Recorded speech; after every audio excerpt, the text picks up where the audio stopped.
저는 예수 믿으면서 이런 생각을 가지게 됐습니다. 잘 믿는 것은 어려울 것 같고 좀 제대로 바르게 믿자 이런 생각을 해봤습니다. 그래서 제가 새벽 기도를 시작했습니다.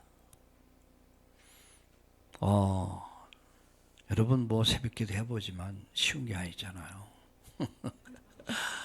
또 나이 많으신 분들은 뭐 일찍 자고 일찍 일어나니까 어쩌면 쉬운데 젊은 사람들은 늦게 자고 아침에 일찍 일어나려면 여러분 어때요? 쉬운 게 아니거든요. 그래서 참 여러 번 도전을 하다가 제가 이거 내가 잘못 시작한 건가? 그래서 새벽 기도를 몇 번인가 또 중단했다. 근데 계속 이거 하나 못해갖고 내 인생을 어떻게 살까? 라고 생각을 해서 새벽 기도에 계속 도전을 했습니다. 여러분 지금은 이제 뭐 서울에서는 인터넷으로 줌으로 이렇게 새벽 기도를 하고 하는데 제 어릴 때는 뭐 교회당에 직접 시골에서 먼 거리죠. 그래도 먼 거리를 추울 때는 어마어마하게 추워요.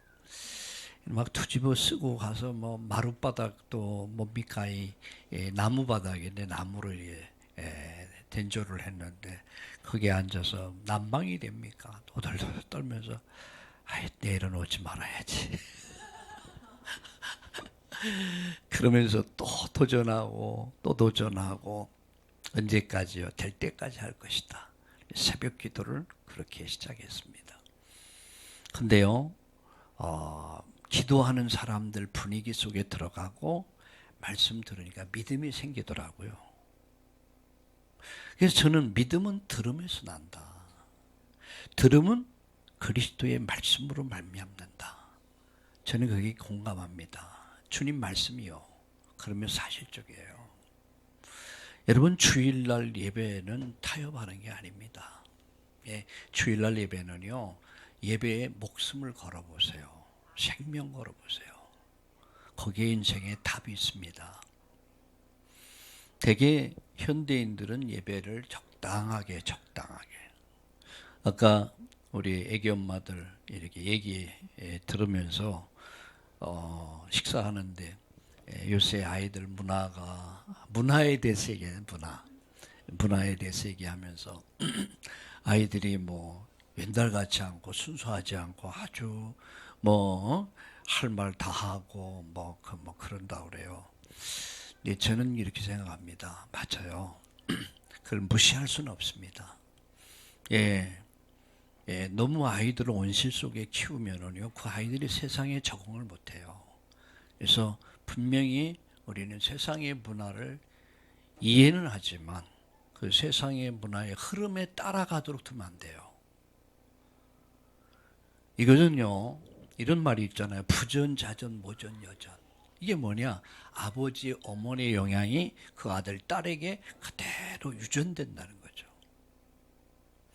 아버지가 엄한 아버지, 정말 기도하는 예배의 의미를 아는 엘가나 같은 아버지 밑에서 기도하는 어머니, 한나 같은 어머니, 그 속에서 누가 태어납니까? 사무엘이 태어난 거예요. 여러분 그 시대에 왕이 없으므로 자기 소견에 옳은 대로 행했더라. 이 말이 뭡니까? 어떤 정함이 없었다는 얘기예요. 내가 법이야. 그냥 내가 산 사람들. 그런데 여러분 사무엘은 달랐습니다. 노아 시대에 그러나 노아는 은혜를 입었듯이 달랐습니다. 부모가 바르게 딱 서면은요, 자녀들은 바르게 쓸 수밖에 없어요. 여러분, 우리 아이들이 어릴 때는 부모의 영향 속에 이렇게 온실 속에 자라는데 세상을 나가보면 감당을 못해. 그래도 어릴 때부터 철저하게 여러분 성경적 교육이 이루어져야 합니다. 여러분 유대인들이 왜 그렇게 여러분 세계에서 정치, 경제, 사회, 교육, 문화를 세계를 이끌어갈 수 있는 그 이유가 뭐라고 생각하세요? 바로 성경이란 말이야. 그리고 탈무드. 그 조상들로부터 내려왔던 가르침에 대한 이 철저한 성경적 교육과 더불어 이 조상으로부터 내려받은 이 탈무드의 교육이 유대인들을 만든 겁니다. 오늘 여러분 유대인들은 지금 세계에서 여러분 미국을 움직이는 게 유대인들이란 말이야. 노벨상을 가장 많이 타고요. 세계에서 중요한 역할을 하는 사람들이 유대인들이에요. 어디서 만들어졌습니까? 가정입니다. 저는 결혼을 하는 아빠 엄마에게, 우리 젊은 사람들에게, 또 아이를 키우는 아빠 엄마에게 하는 말이 있어요. 자네들은 이 세상에서 최고의 예술가다. 예술가다. 그림을 멋있게 그리는 사람 그 사람만이 예술가가 아니야. 작품을 만들고 뭐 여러 가지 활동을 통해서 하는 예술가들이 진짜 예술가는요. 사람 만드는 게 예술가야. 사람이면 다 사람인가? 사람이 사람 노릇해야 사람이지. 어느 누가 그런 사람인자 5을 딱 써놓고 설명을 해봐라. 도저히 이해가 안 되는 거. 사람인자 5을 써놓고 뭐라고 설명하냐? 사람이면 다 사람인가? 사람이 사람 노릇해야 뭐예요? 사람이지. 맞아요. 여러분 창세기 3장에서 우리의 조상 아담과 하와가 사단의 거짓말에 속아서 하나님 말씀을 버리고 에덴에서 쫓겨났습니다.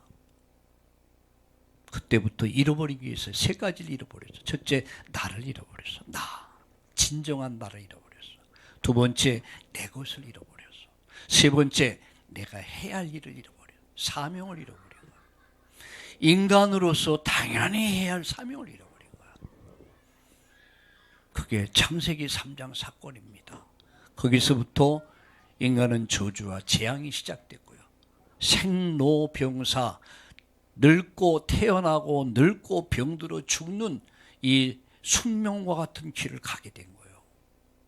과연 종교가 세상의 모든 종교를 다 합친다 할지라도 인간이 가지고 있는 근본 문제 해결이 안 돼. 종교가 사람의 죽음의 문제 해결할 수 있습니까? 죄 문제를 해결할 수 있습니까? 지옥의 문제를 해결할 수 있냐? 절대 해결이 안 돼. 이 문제를 해결할 수 있는 분은 오직 인간을 만드신 하나님만 해결할 수 있습니다. 그 하나님이 세상을 이처럼 사랑하사 독생자를 주셨는데 독생자 주신 목적이 뭐냐? 멸망하지 않고 영생을 얻게 하려 합니다. 단순히 예수 믿는 것이 하나의 종교적 의식이요 행위가 아닙니다. 예배는 종교 의식이 아닙니다. 삶입니다. 내가 하나님을 만나고 하나님과 함께하고 하나님 은혜를 받고 하나님 말씀을 받는 시간이 예배 시간이란 말이에요. 저는 여러분에게 이런 말을 하고 싶어요. 우리 흩어져 있는 참다운 가족들, 또 용인의 전주에 함께하는 일, 여러분 대강 적당히 예수 믿지 마세요. 예수님의 죽으심과 부활은 나의 죽음이야. 내가 예수님과 함께 십자가에 못 박힌 사건이요. 내가 예수님과 함께 다시 살아난 거예요. 그래서 예수님 부활은 나의 부활이에요. 우리 가정의 부활이야. 이 사회와 국가의 부활, 인류의 부활이야. 그래서 온 백성에게 미칠 가장 큰 기쁨의 좋은 소식이 예수님 탄생이라면 온 인류에게 미칠 가장 최고의 빅뉴스가 있다면 메리 부활일 겁니다. 예수님은 죽음을 이기고 다시 살아나셨다. 우리도 살 수 있다. 우리도 산다. 우리 승리한다. 할렐루야. 저는 결혼식 또 뭐 돌잔치 이런 데 가서 예배를 많이 인도하는데 제가 자랑스럽고 확신 있는 곳이 있어요. 그게 뭡니까? 장례식이야. 장례식에 가면은요, 내가 믿음이 확 생겨. 왜? 여기 있는 모든 사람은 모든 죄인이야. 로마 3장에 있으면 모든 사람 죄를 범해서 하나님 영광에 이를 수 없어. 내가 여기서 할 수 있는 게 뭘까? 복음 전하는 거야. 네. 여기 이분이 한 인생의 여정을 마치고 이제 부름을 받았다. 천국이냐 지옥이냐 두 가지 길을 갈더요. 이분이 정말 예수님을 알고 믿고 구원받은 자 받았다면 천사들의 손에 받들려서 영생에 들어갈 것이고, 구원받지 못했다면 영원한 지옥에 이를 것이다. 그런데 감사하게도 이는 오래전에 예수님을 알았고 예수님을 나의 주 나의 하나님으로 영접했고 예수님과 함께 인생의 여정을 살았고 언약 성취의 여정을 마치고 이제 선한 싸움 다 싸우고 하나님의 부름을 받아서 그 영혼이 예수님 십자가에 못 박힐 때 주여 내 영혼을 부탁하나이다 하시고 그 영혼이 떠나가시니라 그랬어요. 육신을 남기고 떠나갔다. 분리됐단 말이에요. 육신은 흙으로 가. 근데 우리 영혼은 주의 손에 받들려서 영생에 들어가게 되는 것입니다. 저는 장례식에 가면 제가 굉장히 확신 있게 메시지를 합니다. 왜? 나에게 전도할 수 있는 중요한 기회야. 가족들에게는 확신을 주는 기회고. 그래서 누가 장례식을 부탁해도 저는 노를 하지 않습니다. 안 믿다가 죽은 사람들까지도. 내가 가서 예배 드린다고 그 죽은 영혼을 천국 보낼 수 있는 거 아니잖아요. 내가 할 수 있는 것이 있다면 그들은 목사님을 모셔다 예배 드리면 뭔가 위로라도 받으려고 그렇게 하는데 내가 그런 능력이 있어야지. 난 그런 능력이 없거든요. 다만 난 유가족들에게 거기에 함께한 이들에게 내가 복음 전할 수 있는 기회야. 이들에게 길을 알려줄 수 있는 기회야. 얼마나 좋습니까? 오늘은 부활주일입니다. 그래서 오늘 일부 예배에서 그가 말씀하신 대로 이런 말씀을 드렸어요. 그리고 2부 예배에서는 그가 다시 살아나셨느니라. 아멘. 그래서 메리 부활. 기쁘다. 큰 기쁨의 이 소식은 예수가 다시 살았다는 것이다. 세상에 수많은 종교들이 기독교를 따라서 그야말로 종교를 찬양하는 참불가를 만들고 무슨 성경학교를 따라서 무슨 학교를 만들고 별거 다 하는데 단 하나만 못해요. 그게 뭘까요? 부활절 행사만은 없어. 왜? 살 수가 없어. 부활절 행사는 아무나 있는 게 아니에요. 오직 예수님만이 죽음을 이겼고 다시 사셨습니다. 거기서 여러분 십자가에서 저와 여러분의 죄가 거기서 완전 박살난 거예요. 거기서 우리 주님이 대속의 죽음을 죽음으로 내가 죄 용서받고요, 의롭다함을 얻게 됐고요, 사단의 권세, 죽음의 권세가 깨졌고 지옥의 문제가 해결돼서 예수님으로 말미암아 저와 여러분이 죄 용서받고 하나님 자녀 됐고 천국 백성 됐음을 믿으시길 주의 이름으로 축원합니다. 자, 이런 말씀을 들으면 뭐가 생겨요? 믿음이 생긴다니까. 옛날에 TV를 보고 잠을 자면 내가 TV 속에 주인공 돼가지고 날아다녀. 그런 적이 있습니까? 요새도 잠자기 전에 스마트폰 보면요, 밤잠 자리가 편하질 않아. 네, 그래서 잠자기 전에는 반드시 성경 말씀을 묵상해라. 그리고 주일 설교를 묵상해라. 그리고 구원의 길을 묵상해라. 잠 잘 옵니다. 해보세요. 오늘 저녁부터라도. 그 누가 그런 말 하더라고요. 아, 목사님 수면제 같대요. 그래. 예, 잠이 안 오십니까? 말씀을 드시기 바랍니다. 그러면 잠도 잘 와. 믿음은 어디서나요? 들으면서. 믿음의 말씀을, 믿음의 이야기를 자꾸만 들어야 돼요. 그래야 소망이 생깁니다. 힘이 생깁니다. 여러분 신문을 보고 뉴스를 보면요, 낙심밖에 안 돼. 세상이 미친 것 같아. 세상이 정상이 아니야. 세상이 망할 것 같아. 근데 어릴 때부터 늘 세상은 망한다, 망한다, 망한다 했어요. 해마다 뭐 어렵다, 어렵다, 어렵다 했어요. 근데 지금까지 안 어려웠어. 지금까지 지나놓고 보면은 다 살아왔어. 지금까지 성장해 왔어. 그래서 믿음은 들음에서 난다. 들음은 그리스도의 말씀으로 말미암는다.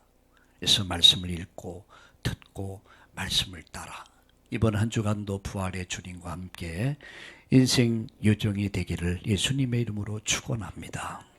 그래서 일부 예배에서는 제가 어떤 말씀을 드렸습니까? 그가 말씀하신 대로. 2부에서는 그가 다시 살아나셨느니라. 오늘 3부에서는 부활하신 예수님 주신 메시지가 뭘까? 마지막 주신 메시지야. 부활 후의 메시지. 여러분, 예수님의 부활은 어떤 의미를 우리에게 주는가? 그 첫째 의미가 뭐냐면 예수님이 그리스도다. 그는 우리의 구원자란 말이에요. 우리를 죄에서 구원할 자란 말이죠. 사단의 권세, 운명에서 해방시킬 자란 말이야. 우리를 지옥에서, 영원한 멸망에서 우리를 건지실 자란 말이야.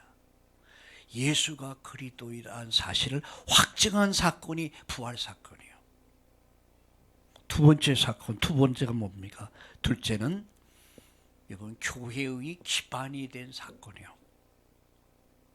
교회는 여러분 막 보지 마세요. 세상이 볼 때 교회는 별 볼 일 없는 힘없는 사람들이야. 여러분 초대교회 예루살렘 교회는요, 여러분 마가다락방에 모였던 소수의 사람들 전부 합쳐봐야 120명, 아이들까지. 가난한 사람들, 갈릴리촌 사람들, 많이 배우지 못했고 경제적으로 엄청 어려웠던 사람들. 오죽했으면 먹을 것을 해가지고 와서 같이 나눴을까? 이런 힘없는 사람들이 모인 곳이 마가다락방 교회란 말이에요. 그런데 예루살렘 성전에 기라성 같은 제사장, 서기관, 바리새인들 어마어마한 사람들이에요. 세상이 볼 때는 여러분 초대교회가 참 굉장히 참혹했습니다. 아주 가난하죠. 경제적으로 굉장히 어려웠던 사람들이었는데, 근데 이들이 어때요? 이들이요, 세계 역사를 바꿨습니다. 여러분, 이들이 예루살렘을 넘어서 마게도냐를 넘어서 로마를 넘어서 세계 역사를 바꾼 사람들, 이게 초대교회예요. 여러분, 교회는 세상이 볼 때는 별 볼 일 없는 그저 그런 단체같이 보입니다. 그런 단체가 아닙니다. 내가 내 교회를 세울 것이다. 교회는 예수님이 세우신 거예요. 피를 값주고 사셔서 예수님이 교회를 세우십니다. 음부의 권세가 결코 이길 수 없다. 교회를 누가 이깁니까? 교회를 이길 사람은 아무도 없습니다. 이 말은 예수님을 이길 자는 아무도 없다는 얘기야. 그런데 왜 그렇습니까?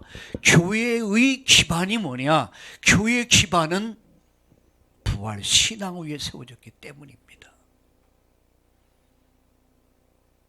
이런 말들 하죠. 뭐 목사님이 세운 교회다. 뭐 장로님이 헌금해서 세운 교회다. 물론 맞는 얘기일 수도 있습니다. 그런데 예수님이 교회를 세우지 목사가, 장로가 세운 게 아니에요. 다만 그 일에 우리가 쓰임을 받은 거예요. 그 시간표에 하나님 나에게 기회를 주셔서 내가 쓰임 받은 거예요. 그게 기념비적 아닙니까? 예? 이 교회는 부활 신앙 위에 세워졌기 때문에 영원한 거요. 선교단체는 필요에 의해서 세워졌다가 필요 없으면 사라졌어. 그런데 교회는 영원합니다. 교회는 부활 신앙의 기반이 된 거예요. 세 번째, 여러분, 성도의 부활을 뭡니까? 보증한 사건이 바로 부활 사건이에요. 예수님 다시 사셨듯이 예수 믿는 사람들도 두 번째 열매, 세 번째 열매로 우리도 산다. 우리도 산다. 우리도 다시 살게 됐다. 그래서 큰 기쁨으로 그들이 다름잡질하면서 예수님 부활을 소개한 거예요. 예수님 살아셨다. 예수님 다시 사셨다. 우리도 산다. 우리도 모두 다시 죽지만 죽는 게 아니다. 다시 산다. 우리 다시 살 수 있다. 할렐루야. 이게 여러분 예수님 부활이 주는 의미입니다. 그래서 초대교회는요, 사도들, 제자들, 초대교회 성도들은 성전에 있든지 집에 있든지 그들이 한 일은 오직 하나. 예수님이 그리스도다. 그럼 우리를 위해 죽으셨다. 다시 살아나셨다. 우리 죄를 없이 하기 위해서. 사단의 권세를 꺾고 죽음의 권세, 지옥 권세를 완전히 박살내고 다시 살아나셨다. 우리도 예수 믿는 순간 구원받는다. 할렐루야. 여러분, 이 소망을 가지고요, 그들이 순교자의 길을 갔어요. 12사도 한결같이 다 순교했어요. 칼에 잘려 죽이기도 하고 창에 찍혀 죽이기도 하고 돌에 맞아 죽어가면서 그들은 예수님을 얘기한 거야. 목숨은 두 개가 아니거든요. 하나입니다. 다 하나. 그죠? 그래서 귀한 거야. 근데 그 귀한 목숨을 뭐를 위해 바쳤냐? 예수님이 그리스도다. 우리를 위해 죽으셨다. 우리를 위해 다시 살아나셨다. 예수 믿으면 산다. 이거 말하느냐고 그들의 목숨까지 다 바쳤어요. 그게 교회사입니다. 우리 참다운 교회는 우리 함께하는 전주 용인의 모든 성도들은 이 부활 신앙으로 가득하기를 예수님의 이름으로 축원합니다. 예, 세상 사람들이 예수 믿는 사람들이 장례식에 와보면 굉장히 두 가지 반응이 있더라고요. 하나는 못된 후레자식들 같으냐고. 부모가 죽었는데 울지도 않고. 맞죠. 그렇게 보일 수 있어요. 근데 어떤 사람은 기독교식 장례는 뭔가 다르더라. 이런 반응이 나와요. 여러분 어떻게 생각하세요?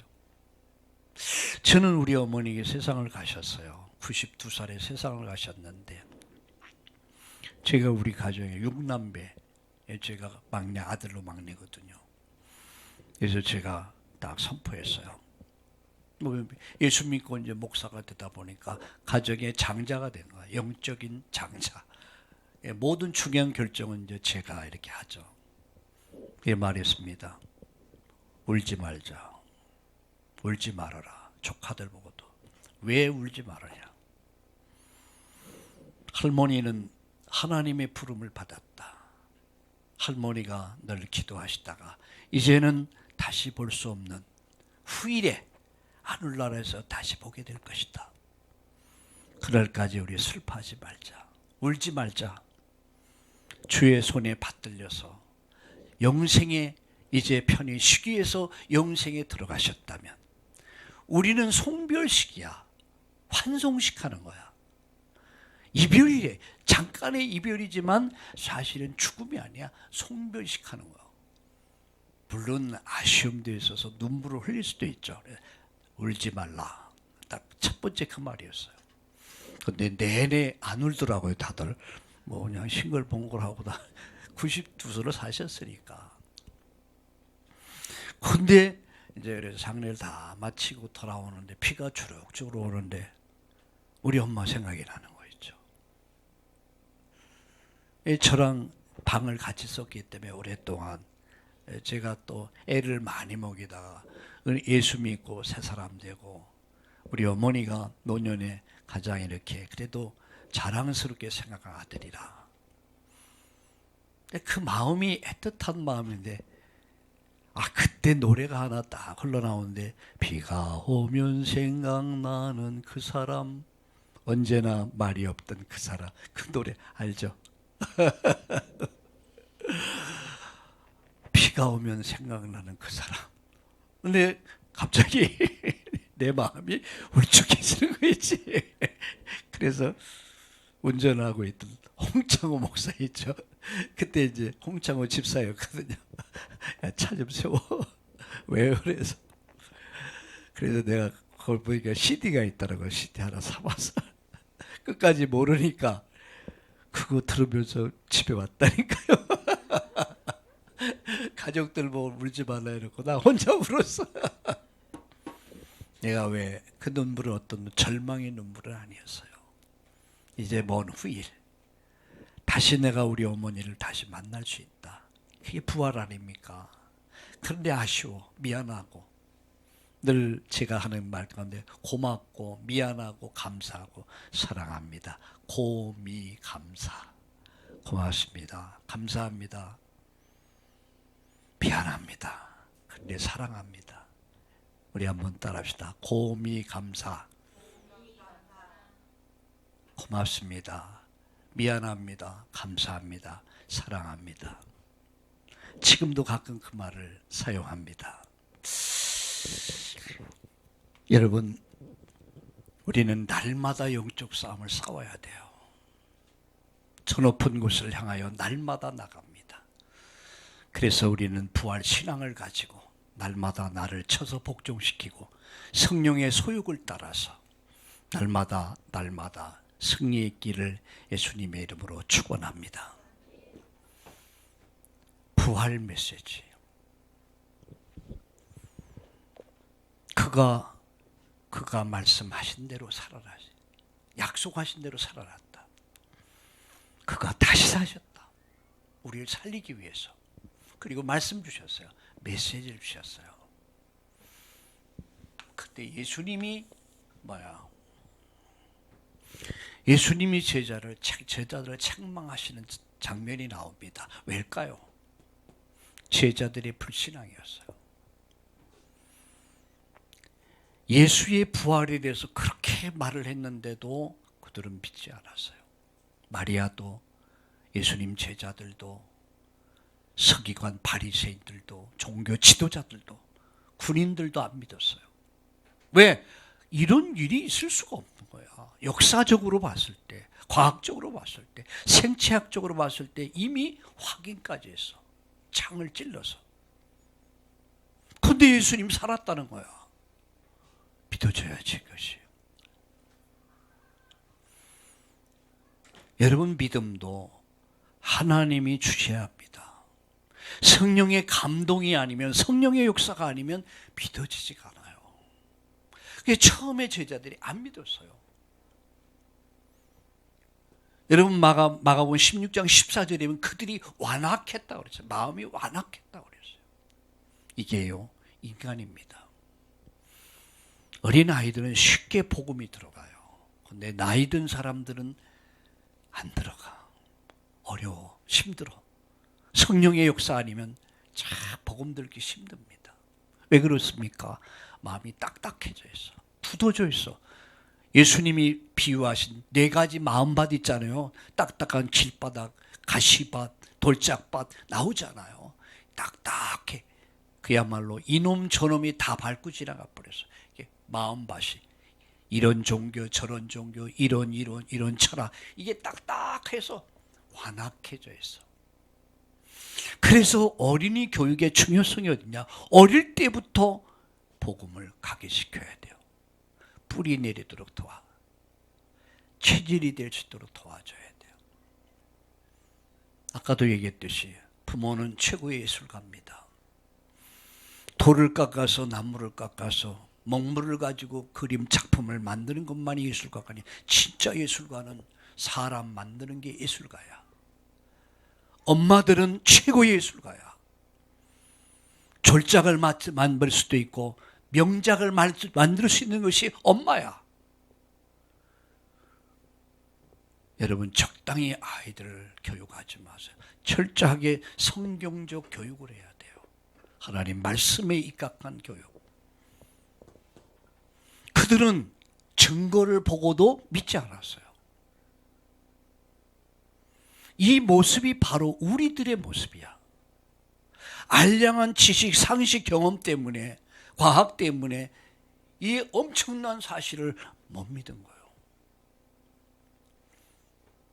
예수님은 이런 한계를 넘어서, 이런 인간의 한계를 넘어서 예수님은 죽음을 이기고 다시 사셨습니다.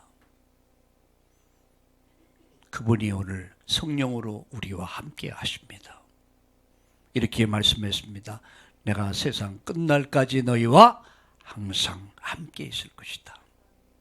이번 주간도 부활하신 주님과 함께 동행의 길 가는 언약 성취의 여정이 다 되시기를 예수님의 이름으로 축복합니다. 두 번째입니다. 부활하신 예수님이 주신 메시지가 뭡니까? 빨리 가서 천사들이 말합니다. 빨리 가서 제자들에게 예수님이 여기 계시지 않고 살아나셨다 전해라. 그들이 큰 기쁨으로 막 다른박질합니다. 빨리 할 일이 뭡니까? 온 천하. 이게 부활 메시지입니다. 마가복음 16장 15절에 온 천하에 그랬어요. 온 천하에 이 부활의 소식을 전해야 돼요. 두 번째 뭡니까? 만민에게. 여러분, 마가복음 16장 15절에 만민에게, 온 천하 만민에게, 그리고 마가복음 16장 15절에 복음을 전해라. 부활의 복음을 전해라. 사망의 그늘 아래, 죽음의 그늘 아래 종노릇하는 수많은 사람들에게 생명의 복음을 전해서 그들을 빛 가운데로 인도해라. 이게 부활 메시지예요. 여러분 때문에 여러분 가정이 어둠 속에서 빛 가운데로, 사망의 그늘에서 생명으로 옮겨지는 이 부활의 기쁨으로 가득가득 차기를 예수님의 이름으로 축복합니다. 축복합니다. 마지막, 예수님의 약속입니다. 무슨 약속이었습니까? 믿는 자들의 이런 표적이 따르리니 내 이름으로 귀신을 쫓아내며 병든 자에게 손을 얹은즉 나을 것이다. 약속이에요. 표적. 여러분 보세요. 이들이 믿음을 회복하고 부활의 메시지를 붙잡고 그들이 기쁨의 소식, 죽어도 다시 산다. 이 부활의 소식을 전하기 시작했을 때 표적이 나타나 온갖 귀신들이 도망가고 병든 자들이 치유되고 인간이 회복되기 시작합니다. 보좌에 계신 예수님이 그들이 함께 하십니다. 성경 말씀 다시 한번 같이 볼까요? 마가복음 16장. 마가복음 16장을 다시 보겠습니다.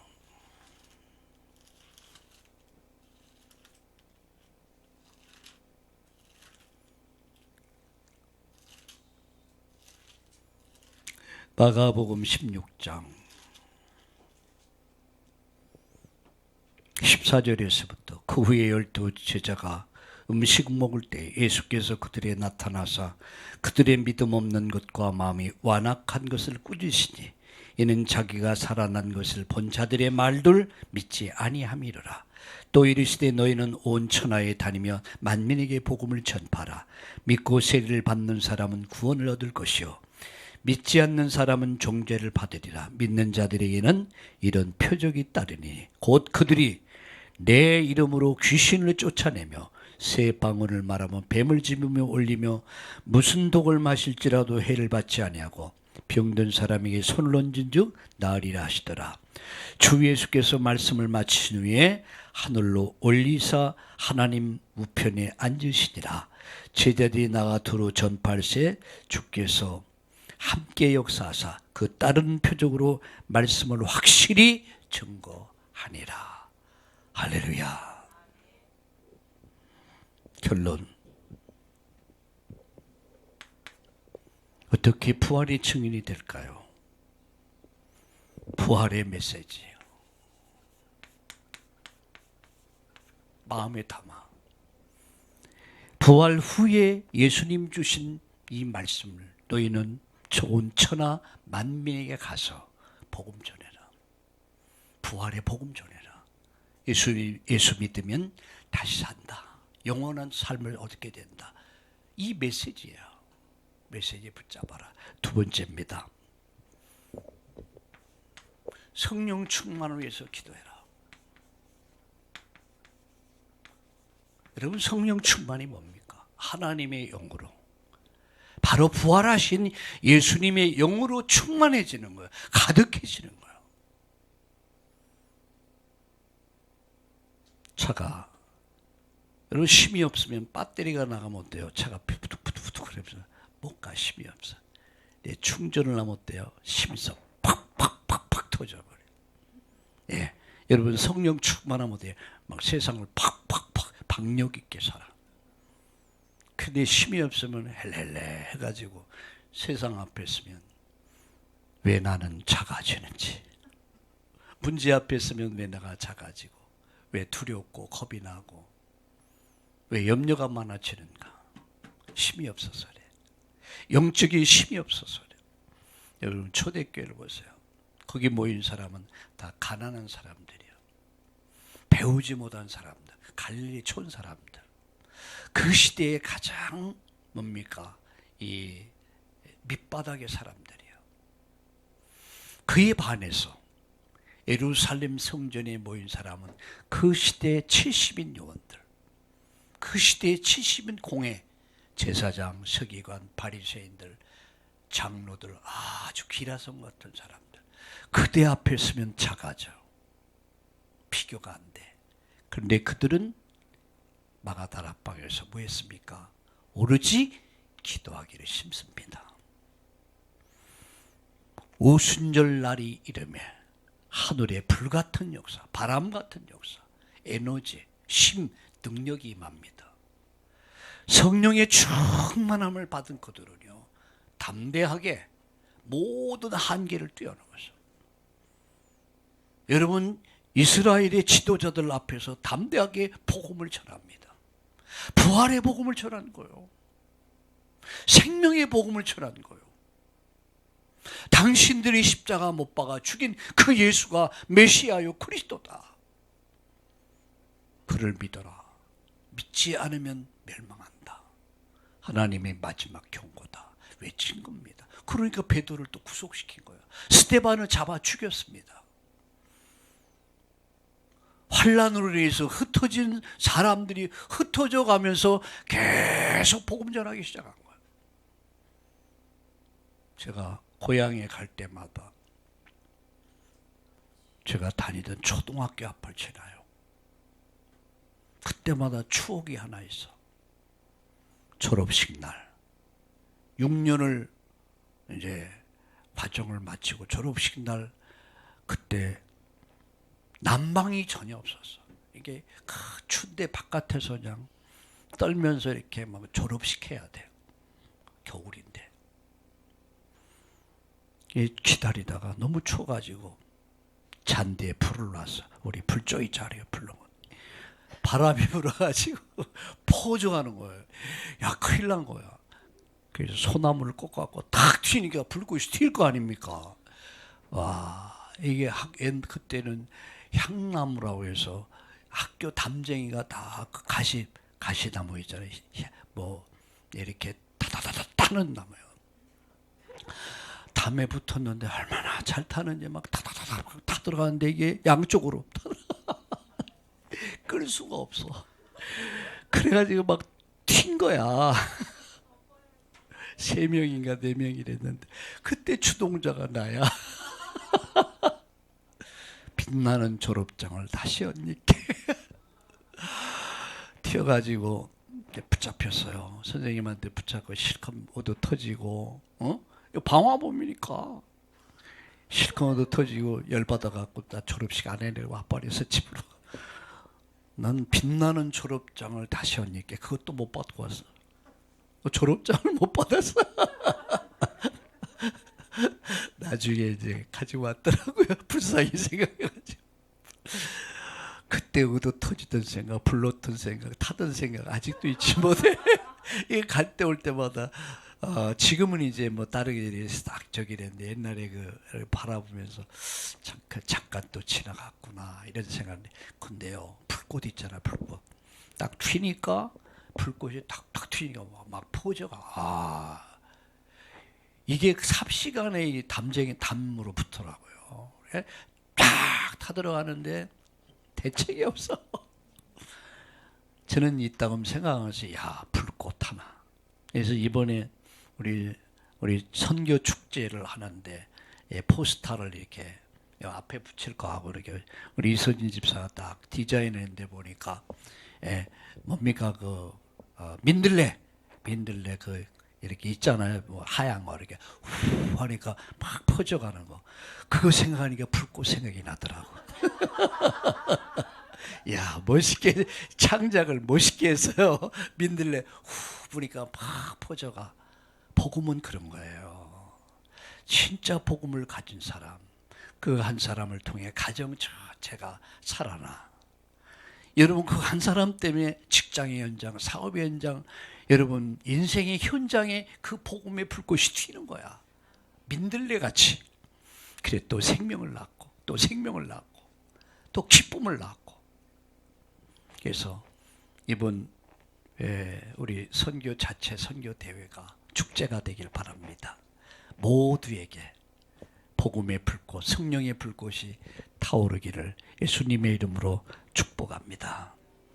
그래서 세 가지. 부활 신앙을 가진 부활의 증인으로 섭시다. 부활의 증인. 이거예요, 바로 부활의 증인.